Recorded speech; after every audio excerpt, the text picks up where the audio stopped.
Hello and welcome. This is live coverage of the Norway Chess Super Tournament Round 2. I hope you're all well. I'm Lawrence Trent. I know I'm pretty well. This guy is even better. He's Jan Gustafsson. I'm in terrible shape today. You're going to have to carry the show. What's feel worse than Really? Agdestein felt yesterday. Oh my God, what's wrong? What's up? I was coughing, then I had You're to not get well? up early. Wow. I'll be fine. You'll be all right. You got your cup I got of my coffee. We got the usual setup. We got the setup. And we got Kramnik against Carlsen. That's one of my favorites. It's one of my favourites as well. We do like to see these guys play against each other. Obviously, got a they've got a bit of a rivalry actually. I mean, people don't realise it, but it's a bit more subtle than the rivalry between Nakamura and Carlsen, which is very explicit and a bit of,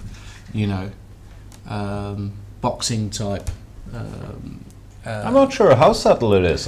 Carlsen, well, he likes to throw some punch. They do throw a few things against. But it's a bit more subtle, I think.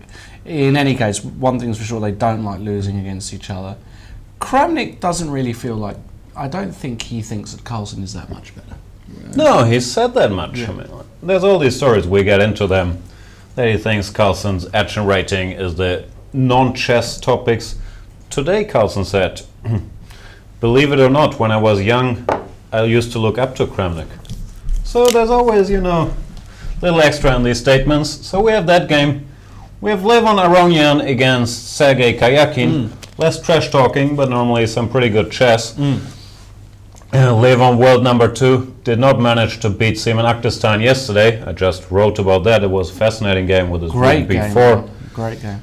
Sergei Karjakin, last year's winner, on a streak of, I believe, 17 draws in a row. What do you think is the over-under? I'll put it at... You're not going to make another bet with me, and you know how this is going for you. No, I can't afford another dinner. But I'm just curious. I haven't even cashed in yet. This is outrageous. But what is he today? He's black. Well, it's odds on for a draw, but the opening is very exciting. We're going to come to that in a minute. Who knows what will happen? Obviously, odds on a draw, but Levon Aronian with white, double white for Levon Aronian. Right. Yeah. So. He needs to make sure he pressurizes at least a bit today. Then we have the other games. Topalov, Grischuk. Grischuk had a nightmare yesterday. It was, I suppose, we don't see it so often from him because he manages his time trouble normally very well, but he blundered on move 38, a horrendous blunder. Losing the game immediately. He was short of time. He would have found the right way had he had more time, but he didn't on this occasion. And he gifted a very promising looking Fabiano Caruana the whole point. So Caruana now leads the field, and he is your dark horse. My dark horse for the Fabiano tournament. Caruana. Yeah, really like the guy. I think he's rated 27.91. And he won yesterday, so in the live rating list he overtook Grischuk's number 3 position. Right. He is in the live ratings on 27.96, which is number 3 in the world. Yeah, and he's worth it. And he's got white today against Peter Svidler, who his game against Vlad Kramnik was interesting. I think it was a game we looked at not so much compared to the others, but I mean, wasn't that interesting. It wasn't as interesting compared to the others. You're right. That said, today he's got a bit of a game to play against Caruana, and already the game is sharp, so that one is going to be interesting. Caruana, hopefully, well, he's thinking, playing confidently. And then we've got one more game, haven't we, Jan? We got Agdestein Giri. Yeah, battle of the bottom 2 seeds, believe it or not.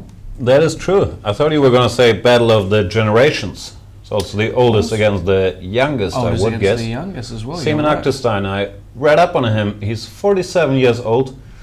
He's rated 2628 now, which is 2 points short of his peak 2630, which he had. What year do you guess? Wow. Is it a long time ago or is it quite recently? I know. I would say it's quite recently, his peak. I would have thought it was in the past year. No, it was 1993. Wow. Another thing I read, yeah. In 1989, he was number 16 in the world. He played a super tournament with Korchnoi and Kasparov, and by that time he had already played on the Norwegian national football team 8 times. That's 1989, that's 25 years ago. Crikey. And he's in really good shape, isn't he? Well, he's a former sportsman, so he's probably in better shape than we will ever be in our lives, right? I like how you use we. I mean, there was a time where I was. I meant doing you. what you meant. I'm in excellent shape. You are in excellent shape. Either way, one thing's for sure, it's going to be an interesting game. And they've kicked off, so we already have moves. You are the man in charge of the moves today. Of the moves? You can I decide think the where players we are go. in charge of the moves. I wish I was like being a puppeteer. You can decide not there yet. we gotta jump into Kramnik Carlsen. That's the big game, even though it's arguably not the most exciting position we've ever seen. And Kramnik goes 1d4. Carlsen does his thing. He's been playing knight f6, e6 very, very consistently recently, not deviating all that much. And Kramnik, bit of a Catalan player. Of course, he can play every move here: knight c3, knight f3, g3. But he goes for 3 g3. Another interesting quote from Magnus Carlsen today: "I hope I survive the opening against Kramnik." So he's certainly afraid of Kramnik's serve, and I don't think anybody would argue that Kramnik is still a much better theoretician than Magnus Carlsen. Absolutely, yeah. So g3, of course many options here. d5 going to the Catalan, c5 spicing it up. Magnus plays bishop b4 check, which he's also used probably in this very position, and certainly after knight f3. Oh, sorry, we're jumping ahead of ourselves. You just got to untick the auto update. That's correct. We like the auto update on we the do show. like a We bit of don't an like auto to update. do stuff manually. So bishop b4 check, he's played that, bishop d2, queen takes d2, and d5. Basically saying, you know what, I'll defend the structure, but I want one pair of bishops exchanged, will make my life a bit easier. Ulf Andersson used to champion this setup, and it became quite popular recently. And if I'm not mistaken, I often am mistaken, the players have played this very position already against each other. And certainly Kramnik has had more games in this line. I think a game against Andreikin where they also got this. Right. Looks a bit passive from Black's point of view, because he still has the problem of the bishop on c8. But he has a very simple plan. He wants to play this setup, then go b6, bishop b7 or bishop a6. Nothing too bad happens. He can prepare c5 and equalize the game. So the onus has been a little bit on white here recently to prove he can crack this. Kramnik, of course, well, knows everything about this line, plays one of the critical setups, rook c1.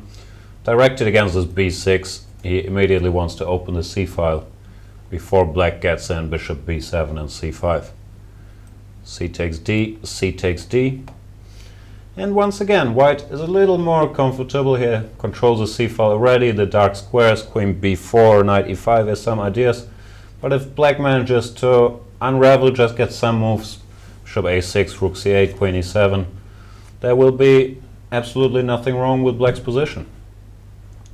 Kramnik played knight a3, not blocking the c-file and preparing to jump to b5. And Carlsen played knight e4. I think this is a serious theory battle going on. I'm not quite sure. Probably people out there can help us and tweet us about it on hashtag C24Live, where they left their previous outings. Would be interesting to know, but I'm certain both sides are very much in book and very much expected this line. Yeah, interesting to see. All right, so tense battle there. Where else shall we go, Mr. Gustafsson? Was criticized on Twitter yesterday that you should be, well, I'm always criticized, but you were criticized that you should be less diffident to your co-host. You shouldn't let me choose anything. Just tell me, go there, go there. I should order a bit more. Yeah, I think people want you to be more in charge. Why is that then? I think it was tongue-in-cheek. It was tongue-in-cheek. I just wanted to show the new word diffident. I learned. It's a good word. It's a good word. Let's go to Aronian Karjakin. Here we are. Let's go to the start.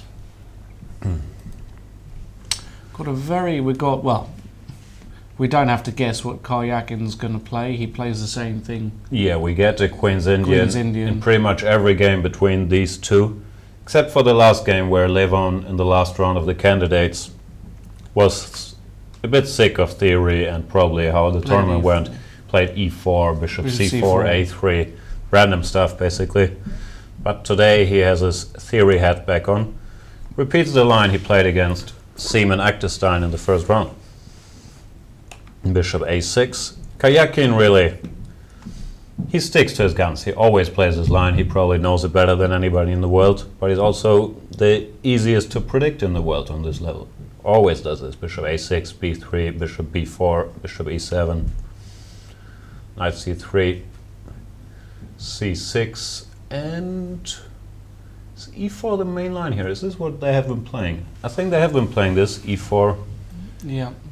d5 and queen c2 is a bit offbeat. Right. What they normally do is e takes d5, c takes d, bishop g2. Something like that. I wish I could remember anything. I wrote about this game this morning, this very game. I put in my article, but I can't remember the move order. This is the... It was only this morning. I mean, don't be too hard on yourself. It's been a while, really. I mean, it's really been some time. Absolutely. Or is the line knight c3 castles? I think this is the line. Bishop g2. Oh, yeah. c6, e4, d5. Takes, knight e5. This is the line. Right. So c6 is actually a slightly offbeat move in this position. Right. Because as I said, Karjakin always plays the same line. He does vary a little bit inside his setup and doesn't seem keen to repeat. This is where the theory discussions are. Castles, and now rook c1 was fashionable for a while. Recently it's been bishop g2, c6, e4. And they open a new area, c6, e4, d5. Where white has quite some options as well. I remember analyzing this a long time ago. Of course, I don't remember any of the results, but I remember I was looking at the moves queen c2, which was played in the game, and queen e2, which might look a little funny, but it does allow you to put your bishop on g2 while covering c4. Interesting move, queen e2. You remember a lot of stuff. You remember doing a lot of things. You just don't remember... No, I have a lot of analysis, but the more you look at chess, the more you forget as well. So I could look up my notes and I will have a bunch of pages that are telling me random things about queen e2 and queen c2. But I don't have it available if I didn't prepare it. Did you were one of these guys who used to carry along to tournaments thick books of analysis back in the day? I'm pretty much the computer generation. You're the computer generation. Like, not 100%. When I was playing junior tournaments like European under 16 or under 18 even, there you still had your chess informants, your bulletins, and you looked up the games. But no, I had a laptop pretty soon. Okay. Interesting. So what actually happened in the game then? E4, d5? E4, d5. He played queen c2. Karjakin took, knight takes, bishop b7. Threatening c5. With the obvious intention of going c5. And bishop c3. Once again, not sure about details. Bishop d3 also looks like a very natural move. Could have the problem that after knight bd7, black wants to take here and then hit the bishop again, right? Yeah. Bishop c3. Bishop c3. What's that all about? So, for starters, what does he do against c5? Is the idea d5? I think that's the idea. No, he can't go d5, can he? Well, he doesn't have to. He could take bishop takes and just play bishop g2, I guess. C takes d, long castle, something along those lines. I'm not sure. Not sure either. Very tricky. Well, let's have a look at your move, d5. Yeah, I like d5. E takes d. Knight takes knight check. Bishop takes. And now the question is, well, that's the end of that, right? I can't see a follow-up. No, I can't feels see a like there follow-up. should be something, but Well, castle's long d4 is a Castle's problem. d4 doesn't work, and c takes d also doesn't look like it's hitting that hard, really. Well, you can just castle here with black. Yeah, you can take and castle. Yeah. No, bishop c3, how odd. Okay. So what's he doing against c5? Well, you can always go bishop d3. Knight b d7? Oops.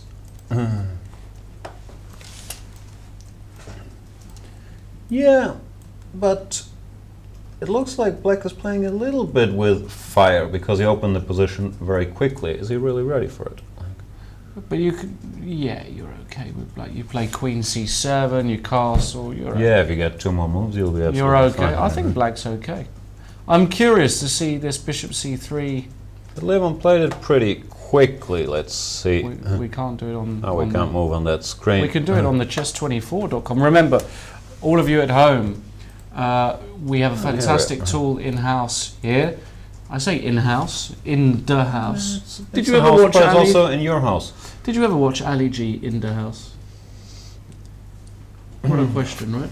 This is an insulting question. Are you a big Ali G fan? I've even seen the movies. The first movie is a horrible, horrible movie, of course. It's a The great Ali movie. G movie. No, that's a terrible movie. Borat is a good movie. No, I've studied all his work, the old You're a TV big show, fan. all the movies. Yeah. I've studied the recent Huge fan. Resurrection. It's my type of humor. Yeah. It's fantastic. Very, very good. So, coming back to... didn't actually have anything to do with what I was going to say, but if you... Important stuff. No? On the page there, when you're watching the games, you can actually see how long these guys have been taking per move, and you can cross-reference it with our database tool. So if you scroll down Can you the do that? page, I'll do it myself. The viewers If you- can't see that. Oh. you have to be a premium member to use the database tool. So if you are a premium member, and if you're not, why aren't you? I mean, it's a bargain. Pretty sure I'm a premium member. Let me log in. Yeah. Okay, we'll do that. Off the air. But become a premium member, and you can use the database tool, and when all of these guys are playing, you can cross-reference it with our database. You can even analyze the games yourselves, go off on a tangent like me and Jan do quite a You lot. can make your own moves, which I think is Yeah, pretty it's cool. fantastic. In the web, you can really just move the pieces around whatever way you like. So it has a lot of stuff going for it. Yeah. Of course, there is engine evaluations as well. So if you're watching the show, we normally don't have an engine plugged on while we're giving our expert commentary. You will probably be much smarter than us if you use the tool. And please let us know if we're blundering too much. But it is more fun to, well, give our thoughts once in a while, right? Of course it is, yeah, absolutely. And much more educational, because you will get real people's opinion, not the heartless engine. But if you like the heartless engine like me, it is there on the side. Yeah, so bear that in mind. And of course, people, don't forget to check out the rest of the site. We've got a lot of good content on there, and you will improve if you subscribe. Let's go to another game. What do you want to see? Let's go to Topalov Grischuk, as it's in my eye line. Very quickly, we're in the realms of mainline theory. We've got a Najdorf, That's what it's called. Sicilian, Bishop e3. I love it how nowadays we see this a lot, which happens here. They go bishop e3 just to find out if the opponent will play knight g4. Right. Very happy to play against e6 or e5. Yeah. But if they go knight g4, you know, okay, just checking. I'll go back, bishop c1, knight f6. I know you have to go back. And I'll play another line. h3. h3, the trendy line It's against really the knight. trendy. Yeah, it's super trendy. We see it a lot. Looks innocuous, but actually has a lot of good points. You prepare g4, a rapid g4, and an assault on the king side. And here, black has got a few options. He can go e6, you can go e5, or he can go g6 that we've seen. We've seen all these options during the candidates. Yeah. e6, g4 have been in the recent main discussions. They used to go d5, they don't do that so much anymore. We've seen this Topalov setup with bishop e7, knight fd7. Mamedyarov had a good game against Anand where he went for an early h6. Mamedyarov also gave g6 a try in that tournament. Yeah. But Grischuk, being the classical player that he is, he says, you know what, I play the knight off to play e5. I don't think he says that, he just thinks it's the best move. So he goes e5, which used to be considered an inaccuracy because of the move knight de2. This might look like a strange move. White's point is he wants to go g4 and knight g3. And you were often getting this position out of the line with g3, e5, knight de2, where finally White's best plan is also to go h3, g4, So knight g3. you don't lose the tempo, essentially. So you don't lose a tempo, but recently with the more reckless trend of pushing pawns all over the place in the opening, Black has started to play h5 here, Unbelievable, just stopping g4, and they've been doing all right. Yeah. So that's why, first of all, why e5 is back on the map, and secondly, why Topalov does not go knight de2, but he goes knight b3. And once again, we have a typical knight off position where this h3 has pros and cons compared to the more usual lines with bishop e2, bishop e3, bishop e6 played. Topalov plays bishop e3. I think Andreikin played g4 here against our boy Peter Svidler during the candidates, Right. which is a mistake. After d5, Black already had a very pleasant ending. So the main move was f4, Right, so did I actually. and after bishop e3, Well, you expect knight bd7 here, you expect bishop e7, yeah. and we'll see how, it's going to be interesting to see how he configures his pieces. Actually, the setup, I believe it's a bit of a Paco Vallejo, our dear friend, whom we might see later today if he wakes up in time. He's still Yeah. on our lovely island. He might join the show in an hour, but we don't want to promise too much because it depends on when he wakes up. Anyway, I think this is a specialty of his. He likes his queen on f3, and he used to play goofy plans like this with queen f3, long castles, g4. And what's interesting is he used to work with Topalov, was his second at least one World Championship match, many tournaments. Indeed. So this might be some Paco influence here, which you have to judge for yourself if that's a good thing or a bad thing for Vesely. I'm sure Paco can tell us a bit about it.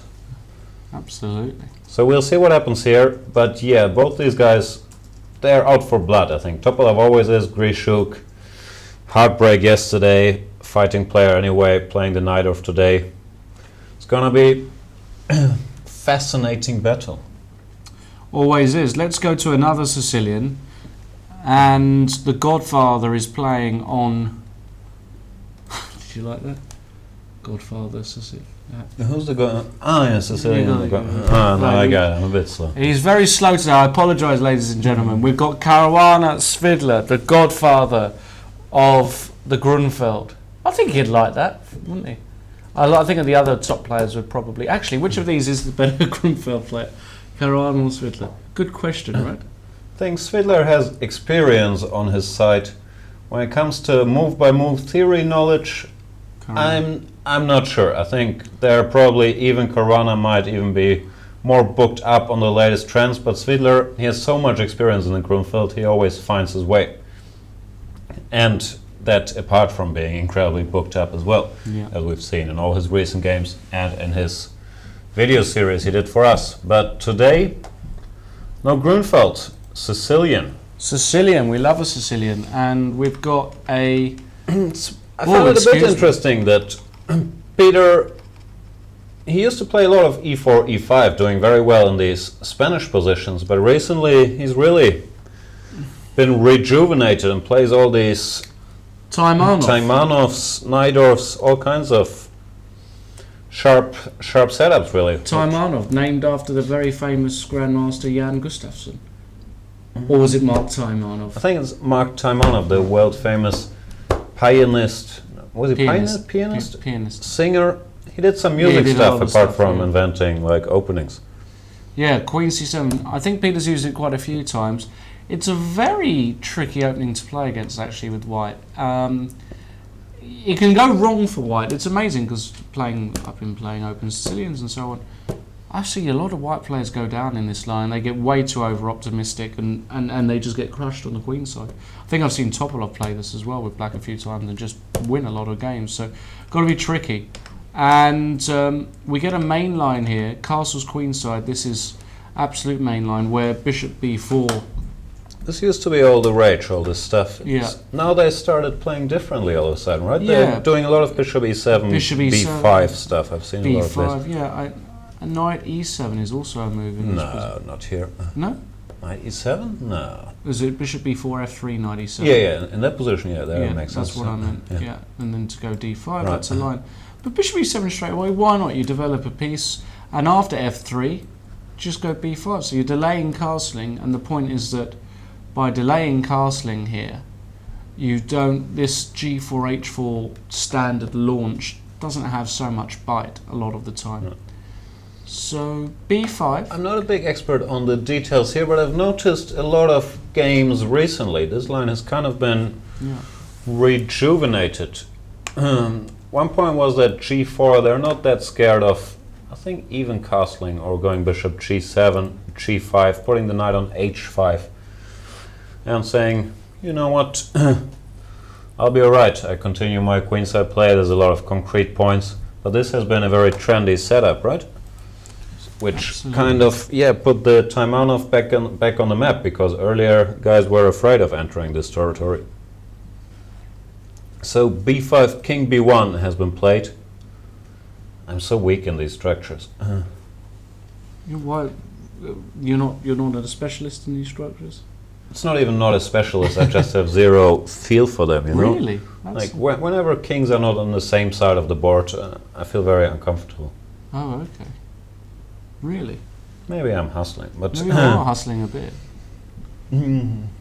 But you're right. It's a complex battle. We know you very like. complicated. We know you like your coffee I do black. like my coffee. with 1 or 3 sugars, because you like sugar, don't you? Your coffee? No, it's just milk, no just sugar. Just milk. We know you like your bread with butter and nothing else. You're a plain kind of guy. I like cheese. All right, cheese. Cheese that's a very special day. That's true, yeah. Yeah. On Sundays, normally it's just butter. Not right. Normally it's just butter. So you can look forward to your pasta dinner. Yeah? I was I'll be about to say, cooking it. yeah. I'm not looking forward to you cooking it. You're a man of simple tastes. Right. You're not a simple man, but you're a man of simple No, I tastes. understand. I, on the other hand, I like a bit of action. I like a bit of daring. You like it messy. I do you like like- to get your hands a little I dirty. do like to get my hands dirty. I like to get stuck in there. And look what the position we've got now. So after knight e5, there's the obvious plan of coming to c4, g4, but also you can kick this knight away. Why not? Yeah, and it can't go to e2, because then knight c4 looks very unpleasant. So you've got to go to a4, covering c4. And now h6, just stopping this. I'm sure this is all home preparation. Yeah, of course. Rook g1. Well, that makes sense because now g5 has some added bite. And what did they say in the Russian school, Jan? An attack on the wing should be countered by... An attack on the other wing. No, should be countered by a nice KFC bargain bucket. No, they don't say have that? KFC bargain buckets in the Russian school. No, What I'm they- guessing you're looking for should be countered by a counterattack in the center. Correct. This is always one of the pluses of playing the Taimanov. As you can see, this pawn moved here in one go. One go. While if you play the Najdorf or the Scheveningen, a lot of Sicilians, the pawn is on d6 already, and this d5 operation will cost an extra tempo. While here it gets there in one go. And yeah, it looks like it's gonna be a bit of a wrestling match here, don't you think? Yeah, it could be a bit of a theory Right. wrestling match, something along the lines of, yeah, it's going to be a tough one. Who's going to tap out first? Is it going to be Svidler? Who's going to be most booked up? Who do Looks you as- think will win in a Caruana Svidler wrestling match? I mean, Svidler lost a lot of weight, but he's still got but a Fabiano's have the edge. he's tiny. I mean, That's he's what a I'm small saying. guy.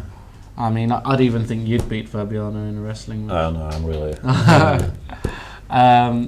No, I'd give that one to Peter. But in a wrestling match on the chessboard, totally It's a different. different story. Totally different story. And look what happened after Rook G1, D5. Bishop f4 was played, so pinning this knight, and it all gets... There's not really any point trying to analyse this. I mean... No, I think there's point trying to know this. I think this is home preparation, It's just deep all stuff. computer work. Yeah, it's a complete mess.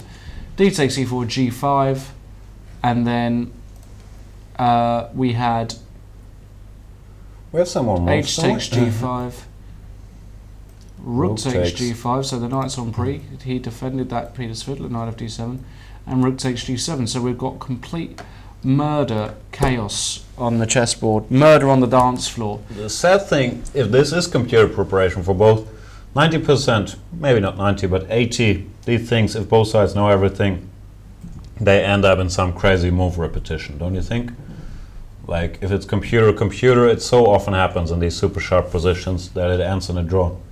It does seem to happen like that, yeah, it does. I don't know why, but it's a bit of a... A theory is because chess is equal, and if both sides know everything, even if the position is completely crazy, there's so many defensive resources leading to perpetual move repetitions, simplifications, all kinds of stuff. But before we spoil the fun even further, e takes f3. I have no idea what's going on. Black is a pawn up, that's all I know. It's material isn't really relevant now in these kinds of positions. Well, okay, you're a pure. You are a pure. You've got a. You're not even a pawn counter. You know what you are. You were born a machine.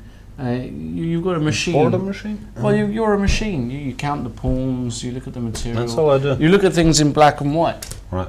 Like a machine does. As a chess player, shouldn't you look at things in black and white? Depends what colour the pieces are, really. Pretty much black and white on the screen. You count the pawns and you think, I look at this position, black could have 6 more pawns. It's irrelevant to me. What matters in this position is not the pawns but the pieces. It's the piece play. Pieces are equal. Pieces are equal, but which pieces are doing more? Well, at the moment, white's pieces are doing a lot more than black's. Especially after e takes f3, black's in a pin. The rook's active on 7th. There's all sorts of tricks and trickery and more trickery. And I'm not sure I would agree with that statement. White is to move, but black's pieces are doing all right. I'll go bishop f6. My rook on h8 is doing stuff. I'll go bishop b7. Your knight on a4, unless you have some crazy knight b6 or knight c5 tactics. It's pretty much out of the game. So it is very much a move-by-move thing, which again I can relate to because it's not about activity, it's about move-by-move calculating what works here, what doesn't. It's true, and it's about solid. Whoever's done his homework the most will profit from a position like this because it is so tricky to analyse over the board. But these guys are both pros, and it wouldn't surprise me if... I don't think it's going to end in a draw. I don't think this is the kind of position which can end in a draw quickly. I don't see a repetition at all. No, me neither. But it might end up in an equal position. It all depends who has done the best work. Well, I had a chat with Peter before the tournament, and he, in his usual understatement ways, he said he even did a little bit of work for the tournament. If he says that, normally he says, no, I've just been watching TV and so on. It means he's done some serious work. Wow. Which in general is a new Peter Svidler. He hasn't done that for many, many years, but he did mean business in the candidates. Didn't go well, but he certainly played for wins and was highly motivated, and it looks like that bad result only motivated him further. Rightly so. So this is the position on the board. We're still waiting for e takes f3. Let's see what Peter's got up his sleeve. Let's see if we got a tweet or 7 here. We've got a tweet. Oh, let's praise. Chris Wainscott. Chris Wainscott. I assume he sounds like he's probably from the US. Where are you from, Chris? We'd like to know. Why does that sound like he's from the US? Could be from anywhere. Yeah, I just got a feeling. Not a US kind of type of name? No, it is. That's what I'm saying. I think Wainscott is. I just got a feeling. Where are you from, Chris? Tweet us. Got a tweet here. At Tarje Svensson, at Chess24. No one else can entertain and inform like Lawrence Trent and Jan Gustafsson. We really appreciate it, Chris. Spread the word. Spread the love. We'd like to hear from you. Thank you very much. We've got another tweet. RW has been very active.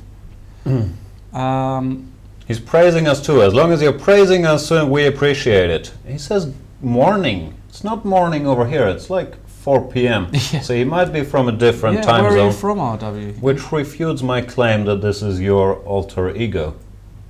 Yes, believe it or not, it isn't my alter ego. But RW, thanks for tweeting in.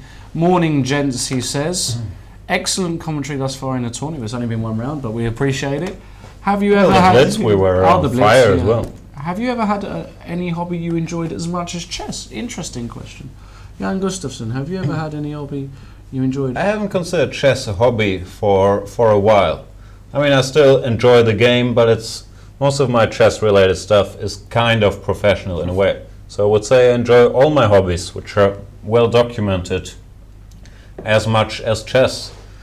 But I've never had a topic I was that interested in and that kept me involved for however long I'm playing, 25 years as much as chess. Wow, it's a long time. What about you? A big football fan, as you know. Before I tore my ligaments in my knee, I was playing a lot and really enjoyed that. And I love my dancing, as you know. I dance all the time, and that's a big hobby for me. So yeah, I've got a few other things I do, but obviously chess is now my profession, so it is different when it becomes your profession. It does have a totally different feel, and well, we can go into that another time, but yeah, we still love it. We wouldn't be doing this job if we didn't love the game. So let's yeah, he might still. Let's go. Has there been a game we haven't looked at? Yeah, Agdestein Giri. Let's go to Agdestein Giri. And we've got a Ragozin. We've seen it a lot of times already. The main line, knight b7, but queen a4. That's a cute little move. I was trying for a long time to make this one work. It's not that good, unfortunately, but it is a move you use as a surprise weapon against someone who's slightly less booked up than Anish Giri.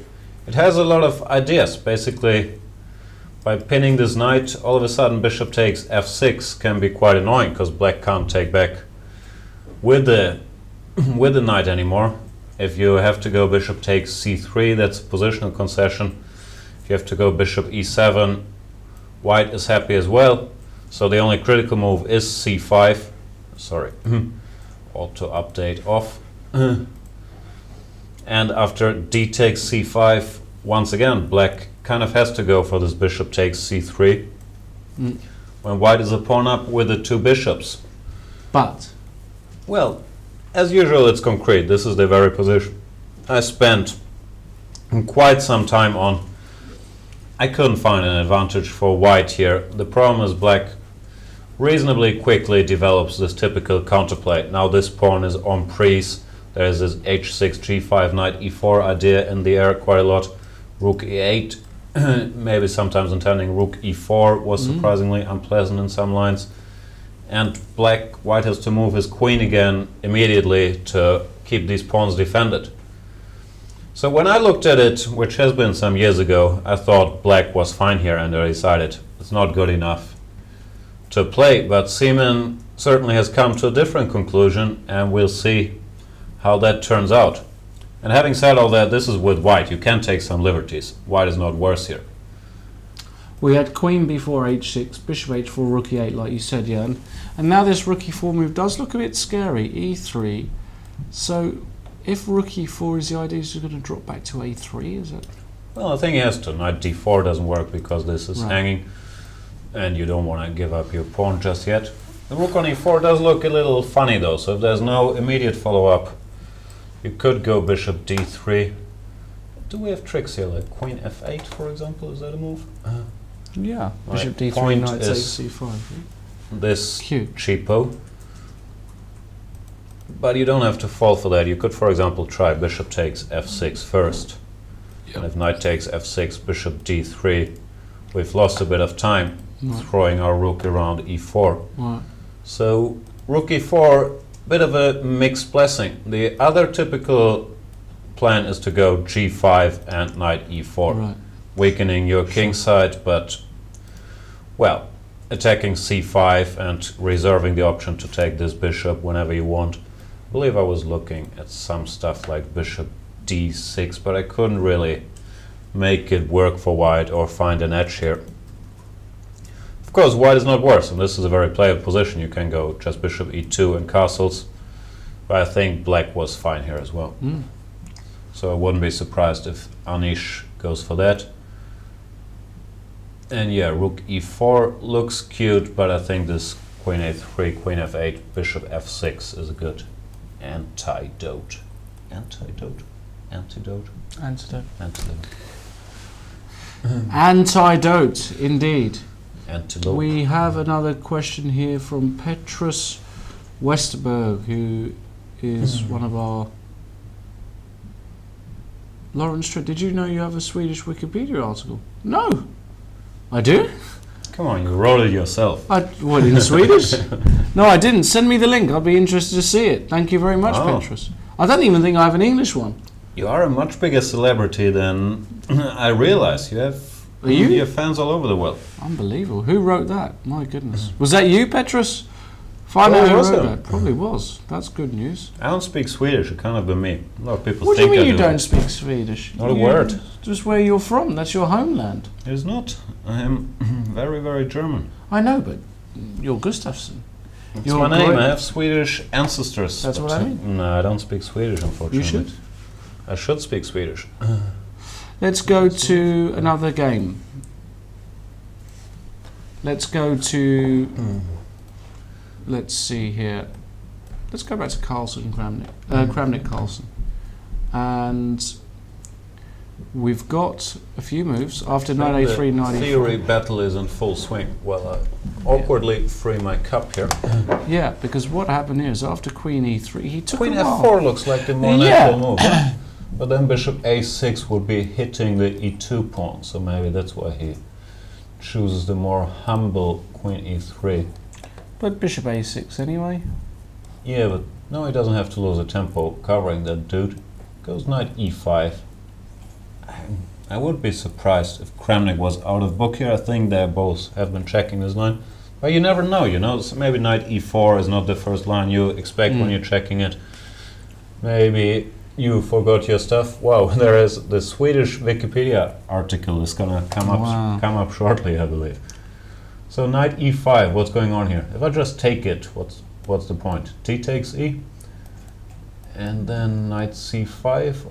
Will I get in trouble? Oh, excuse me. He didn't take. We just saw that. But if he did take, if he did and went knight c5, there's b4. It's a nuisance. Yeah? Doesn't look too bad, but maybe. Maybe black is a little passive. probably all right. Doesn't look that bad, yeah. I've had worse positions, I'll be honest. But there is a cute move here. b5 and if bishop b7 is knight c4, I believe. Ah, I see. And planning to jump into d6. That could be I the understand everything. Very nice. Yeah. Even this might not be the end of the world, but once the knight gets to d6, at least white has something to write home about, right? So Magnus did not do that. He just went knight d6 back. Knight d6 back. Very solid. Knight c6 looks tempting, and then it's his usual story. The knight is sitting pretty on c6, but how much does it contribute to the game? Sometimes having an outpost like that can be even counterproductive. I don't think it is here necessarily. The knight has a lot of options. Covers e7, a7, can jump to b4, can jump to e5, can jump wherever it wants. Having said that, is your Wikipedia article coming up?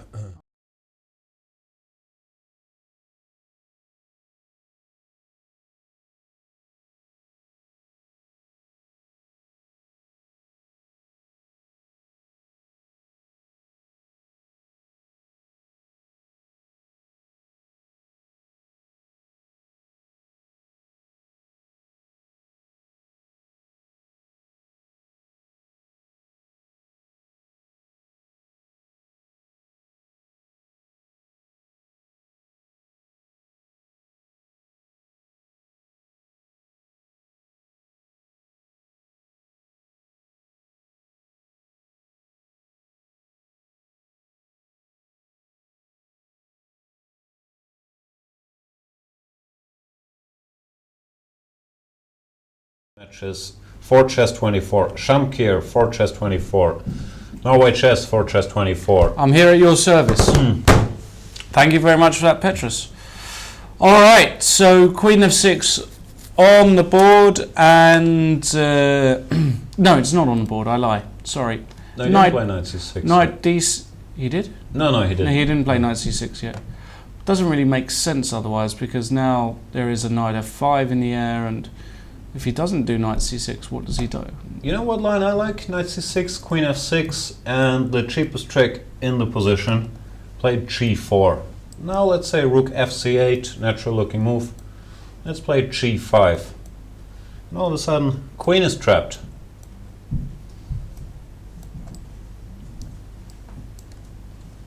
Nice. You are probably Magnus Carlsen would see through that trap. Probably see it. Might still be a good move, you know. g4 stops knight f5, which is a bit annoying, and at least it does threaten something. And everybody loves g4. Live on Aronian, he plays g4 in every position. But yeah, black has to be alright somehow, right? Well, absolutely. And I told you there'd be fireworks, Jan. You're not a fan of the fire. You should be. I'm a big fan of the fire. I'm not very good at extinguishing it, so I have a healthy respect for it. Look at what happened here in Caruana, Svidler. He took on f3, and then knight takes e6. Wow. Now the move, knight takes e6 in a Sicilian, is about as commonplace as your funky t-shirts, right? I mean, it's been seen millions of times. That is true. But not in this position. Version, right? It's such an out. I mean, yeah. I mean, this is serious home prep. I'm very curious if this has been played before, and if not, where they departed. So, if there's any users out there who can check, please let us know if this is a novelty or if there is predecessors to this game. But this certainly looks like home cooking. Even a great calculator like Fabiano Caruana, I don't think he goes into something like this unarmed and then just unleashes. You know what, I'll go knight takes e6, f takes e, piece down, but I'm reasonably confident after whatever his next move is, bishop d3, I guess, I'll have enough for the piece. Yeah, remember on the home page, guys, on the Chess24 live page, I should say, you can click on the database tool, and according to my databases, this has not been played before. Could be. Let us know. So let's think about the position. Knight takes e6, f takes e6 does look pretty forced. Yeah, you've got to take that guy off. Yeah. And then the idea is that you want to... Bishop d3, I believe, must be the idea, else you just gave us a piece for nothing. Bishop d3? You want to give a little check. This looks very familiar. I'm not sure. I'm sure I've seen this idea at least somewhere. Not sure if this has been played or what's going on. It does look very, very familiar. And little cheaters there we are. We just switched on the computer to get an indication what's going on here. The computer says the move rook b8, which frankly is not the first move coming to my mind, is the only way to maintain equality here. Incredible, right? So it does smell like some very serious home cooking. Fabiano Caruana, coached by Vladimir Chuchilov, big theoretician, and I've praised him before for having become a lot more principled, going down through all the main openings, beating people in the Berlin, beating people in the King's Indian, beating people in the Marshall, and now he's taken on the Sicilian. So our guy Peter Svidler, he's got some work to do here, or maybe he's also in book. Who knows? Like, you never know with these guys. Just incredible. The line that I had a sneak peek here. The line that the computer's giving is that after bishop d3, rook b8, the best way forward is bishop g6 check, king d8, bishop e4, and then just to retreat with the king. and perpetual check. And we said there's not a perpetual check in I sight. told you there's always a perpetual check check. somewhere. Just insanity, isn't it? But to find this over the board, This is what rook b8, Fischer- king d8, king This a8. is what Fischer was going on about, yeah. What, perpetual checks? The death of chess? The death of chess. This is the death of I chess. think chess is very much alive. Like, how many It's true. It is. dead games have we had It's over the alive. last couple tournaments we've been talking about? Really, not a lot.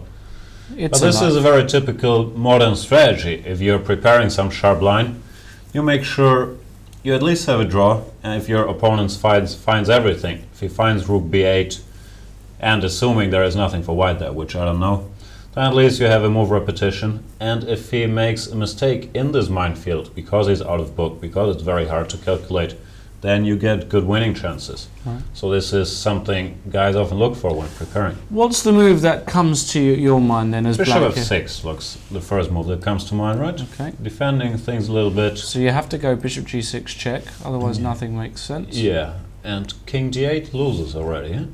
King d8, bishop takes knight, and Bishop you can takes resign. e5.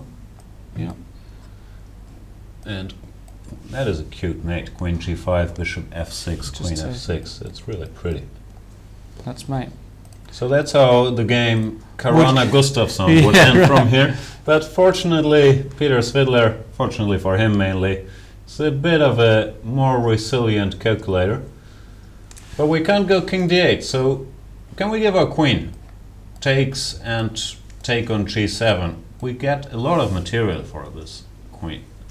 Yeah.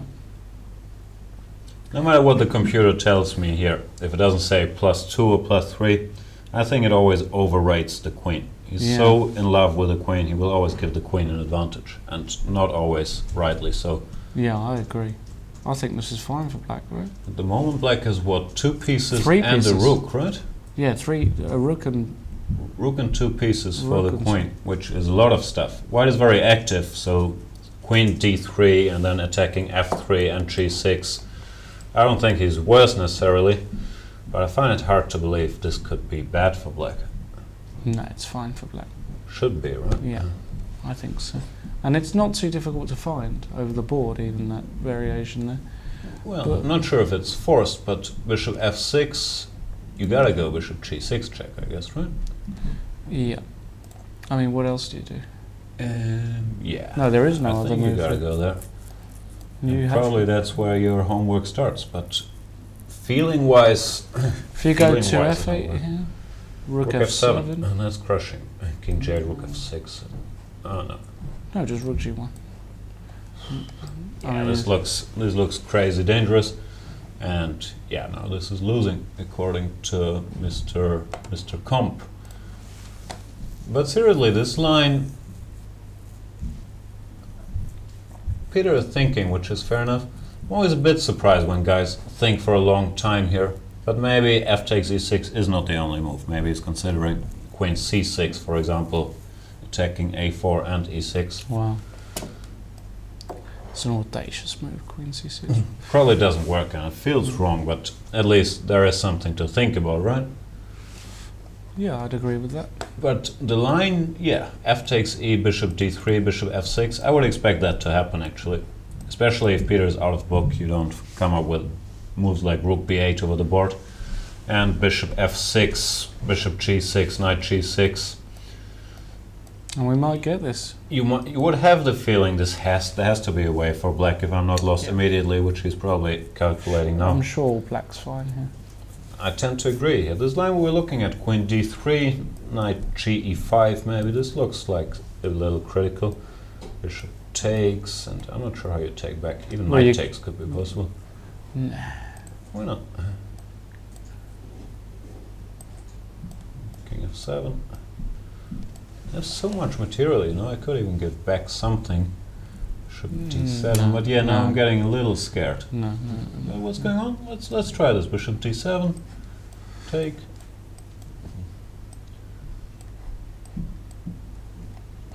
If you mate me, I'll be in trouble. If you don't, If you don't I'll mate be me, fine. you're Rook fine. a8. I'm a I bit still worried. have I'm a his bit f3 there. annoyed. If you had this guy off the board, Yeah, no, then it's hopeless. I'll admit that.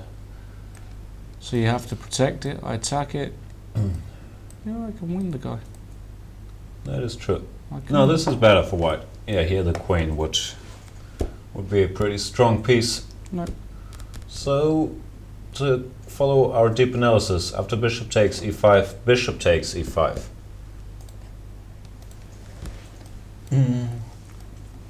Rook somewhere.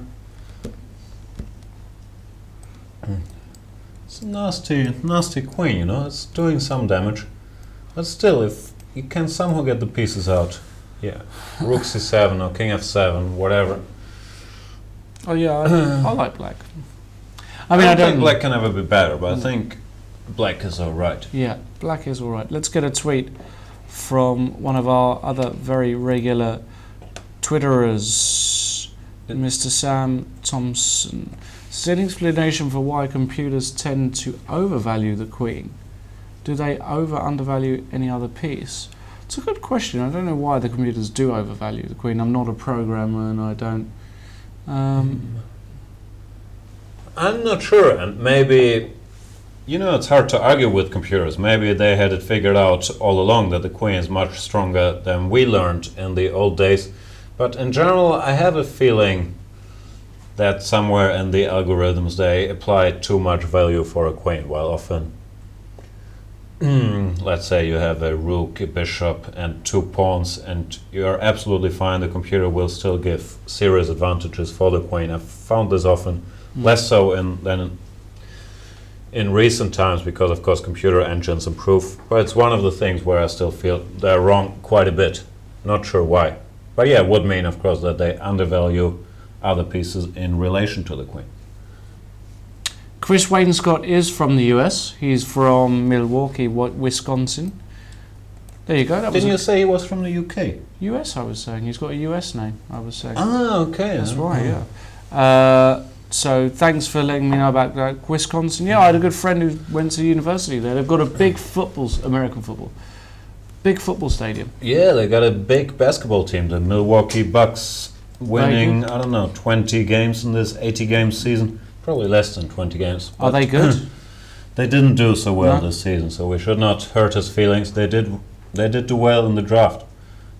Yeah, okay. I'm not allowed to talk about that. Why don't we go for a quick coffee, Jan? It's I'm really running short. You're running short, I'm running short. We're an hour into the action. We've looked at all the games, some really exciting games. Have we looked at all the games? Yeah, we have, right? Of course we have. Aronian, Karjakin. Let me just briefly see that so I can get my coffee with a clear Well, that's conscience. Been one move since we last Bishop checked it. c3, Karjakin took his time. He didn't go c5 immediately. No. Not sure why not. But the move he played, well, it's part of the plan anyway.